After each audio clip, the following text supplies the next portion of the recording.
Hello students, good evening. स्वागत है आप सभी का हमारे यूट्यूब चैनल पैड स्टडीज में।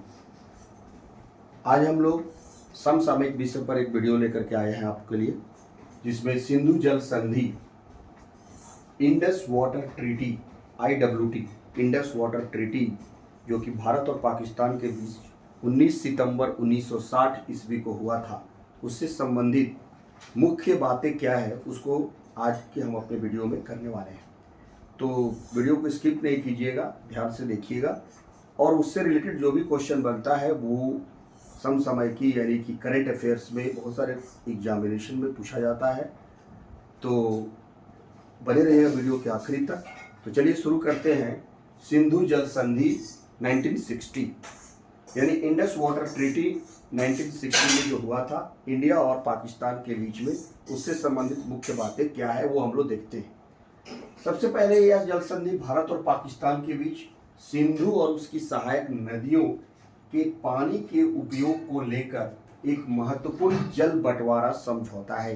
जो भारत और पाकिस्तान के बीच वाटर ट्रीटी हुआ है, सिंधु नदी का जल का बंटवारा कैसे होगा इससे संबंधित है। इस संधि पर 19 सितंबर 1960 को कराची में भारत के तत्कालीन प्रधानमंत्री जवाहरलाल नेहरू और पाकिस्तान के तत्कालीन राष्ट्रपति, उस समय के राष्ट्रपति अयूब खान ने हस्ताक्षर किए थे। यानी जवाहरलाल नेहरू और अयूब खान ने इंडस वाटर ट्रीटी पर हस्ताक्षर किया था। 19 सितंबर 1960 ईस्वी को यह जल संधि शुरू हुई थी। यह संधि विश्व बैंक की मध्यस्थता, इसमें विश्व बैंक भी अपना रोल अदा किया था, मीडिएटर का काम किया था। और इसके पूर्व अध्यक्ष, उस समय जो विश्व बैंक के अध्यक्ष थे, यूजिन ब्लैक की पहल से ही संभव हो सका था। और यूजिन ब्लैक ने यानी विश्व बैंक ने मध्यस्थता किया था, वो भी उसका एक हस्ताक्षर करता था। 1947 में भारत विभाजन जब हुआ, भारत और पाकिस्तान का विभाजन हुआ, सिंधु नदी प्रणाली में सिंचाई ढांचे का भी बंटवारा हुआ कि कौन सा हिस्सा भारत को मिलेगा, कितना हिस्सा पाकिस्तान को मिलेगा, जिससे जल विवाद उत्पन्न हुआ। और सिंधु नदी प्रणाली इंडस रिवर सिस्टम में मुख्य रूप से 6 प्रमुख नदियां शामिल हैं। कौन कौन सी वो नदियां शामिल है उसको हम लेके करके देखते हैं। प्रमुख नदी जो उसमें है वो है सिंधु, इंडस रिवर जिसको हम लोग बोलते हैं। इसका उद्गम स्थल है बोखर चू ग्लेशियर तिब्बत, यानी तिब्बत का जो चू ग्लेशियर है वहां से इसका उद्गम स्थल हुआ है। और ये कहाँ, और भारत और पाकिस्तान के बहुत सारे हिस्सों से प्रवाहित होते हुए अरब सागर में जाकर के मिल जाती है, अरब सागर में ये समाप्त हो जाती है। दूसरी नदी जो है वो है झेलम नदी, जो कि वेरीनाग जो है जम्मू और कश्मीर के वेरीनाग हिस्से से ये इसका उद्गम स्थल है। और ये चेनाब नदी जो कि पाकिस्तान में स्थित है उसमें जाकर के ये मिलती है, उसकी ट्रिब्यूटरी है चेनाब की। उसके बाद चिनाब नदी भी है एक, ये चंद्रा और भागा नदियों के संगम से इसका उद्गम स्थल है जहाँ से ये निकलती है। और सिंधु नदी, सतलुज नदी और पंजनद नदी में जाकर के ये मिल जाती है, इसका वहाँ पर मुहाना है। रावी नदी जो है बड़ा भंगाल हिमाचल प्रदेश से ये निकलती है। और ये चिनाब नदी, पंजनद पाकिस्तान के समीप जाकर के चिनाब नदी में मिल जाती है। उसके बाद है आपका ब्यास नदी। ब्यास नदी जो है रोहतांग दर्रे के पास ब्यास कुंड से इसका उद्गम स्थल हुआ है। रोहतांग दर्रा जो है उसके पास जो ब्यास कुंड है वहां से ये ब्यास नदी का उत्पत्ति हुआ है। ये हरिके पंजाब में सतलुज नदी में ये मिल जाती है। उसके बाद अंतिम नदी जो है ये सतलुज नदी है, जो राक्सताल झील यानी तिब्बत के राक्सताल झील से इसका उत्पत्ति हुआ है सतलुज नदी का। और ये चेनाब नदी में जाकर के मिलती है। इस तरह से जो है प्रमुख रूप से 6 नदियां जो है सिंधु और उसकी सहायक नदियां के रूप में ये इस नदी जल बंटवारा में शामिल है। सतलज, ब्यासा, रवि, चिनाब, झेलम नदी बहे पंजाब, ये 5 नदियों का प्रदेश है जिसको हम लोग पंजाब बोलते हैं, 5 नदियों का प्रदेश।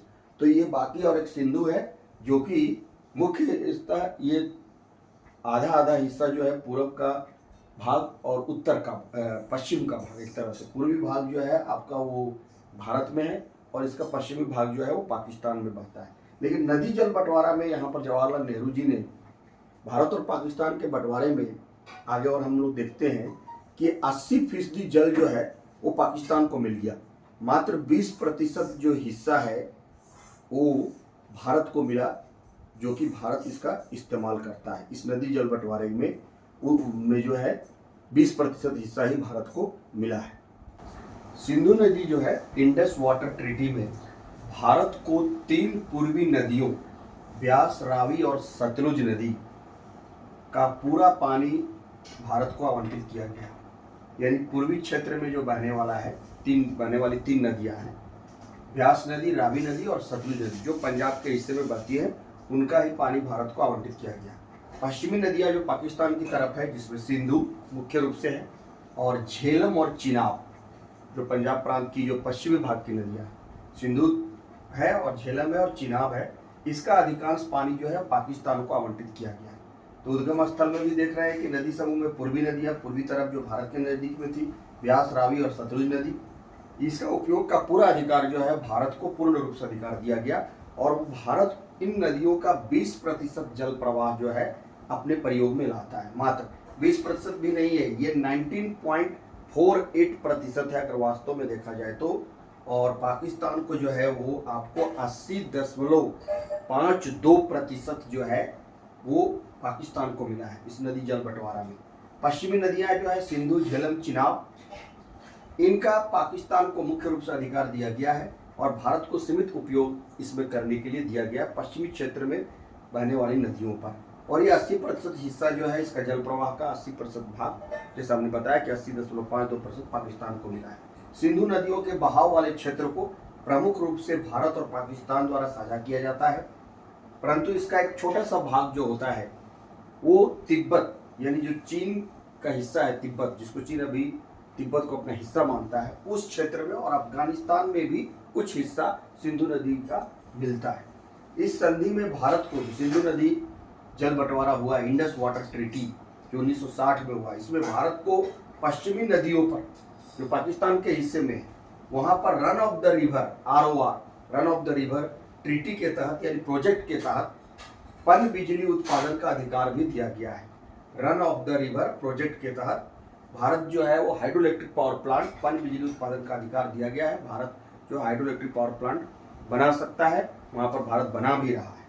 और सिंधु जल संधि 1960 के अनुच्छेद 8 के अंतर्गत इस संधि के क्रियान्वयन हेतु एक अस्थायी सिंधु आयोग के गठन का प्रावधान किया गया है। यहाँ पर जो आप देख रहे हैं भारत को सीमित उपयोग दिया गया है, इसमें भारत को पाकिस्तान वाले क्षेत्र में पश्चिमी नदियों में सिंधु, झेलम और चिनाब वाली नदियों में आपको पन बिजली उत्पादन के लिए हाइड्रो इलेक्ट्रिक पावर प्लांट का प्रोजेक्ट बनाने का अधिकार दिया गया है। और भारत उसके डेवलपमेंट के लिए, अपने डेवलपमेंट के लिए, पाकिस्तान के डेवलपमेंट के लिए जो है वहाँ पर हाइड्रो इलेक्ट्रिक पावर प्लांट बांध बना करके बना सकता है, ये इसका अधिकार दिया गया है।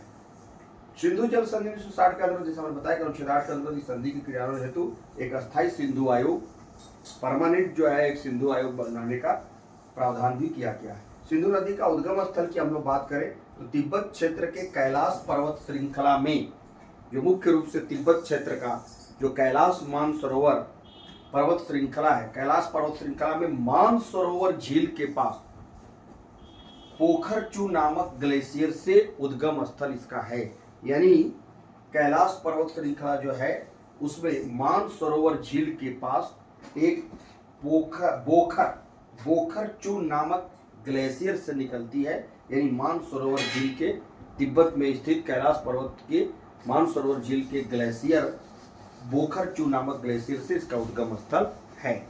तो आगे हम लोग देखते हैं कि सिंधु नदी जो है भारत के उत्तर पश्चिम दिशा में बहती है, उत्तर पश्चिम दिशा में बहती है और भारत के लद्दाख क्षेत्र में डेमचोक नामक स्थान पर प्रवेश करती है।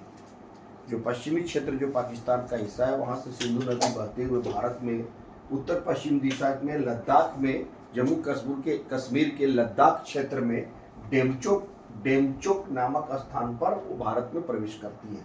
भारत में सिंधु नदी काराकोरम और लद्दाख पर्वत श्रृंखलाओं के बीच बहती है। काराकोरम की जो चोटी है और लद्दाख पर्वत श्रृंखलाओं के बीच बहती है। तिब्बत में इसे सिंगी खम्बन या शेर का मुंह कहा जाता है।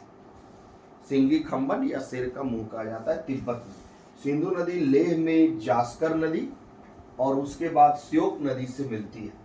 मिथनकोट जो कि पाकिस्तान में है, के ठीक ऊपर सिंधु नदी को पंचनद से 5 पूर्वी सहायक नदियों, जिसमें झेलम है, चिनाब है, रावी है, ब्यास है और सतलुज का संयुक्त जल मिलता है। ये पांचों नदियां जो है वो पाकिस्तान में के मिथनकोट में ये सिंधु नदी को अपना पानी देती है। सिंधु नदी की कुल लंबाई जो है लगभग अप्रॉक्सीमेटली 3180 किलोमीटर है, 3180 किलोमीटर, 3180 किलोमीटर लगभग इसकी लंबाई है। और जो तिब्बत के मानसरोवर झील से लेकर मैंने वहाँ से निकलती है, वहाँ से लेकर के सिंध प्रांत में कराची के पास अरब सागर में गिरने से पहले ये सिंधु नदी का डेल्टा बनाती है। तलछट्टी जो जमा करके जो लाती है खाद, उससे वो सिंधु नदी का एक उपजाऊ डेल्टा बनता है, जो कि कराची के पास अरब सागर में जाकर के मिल जाती है।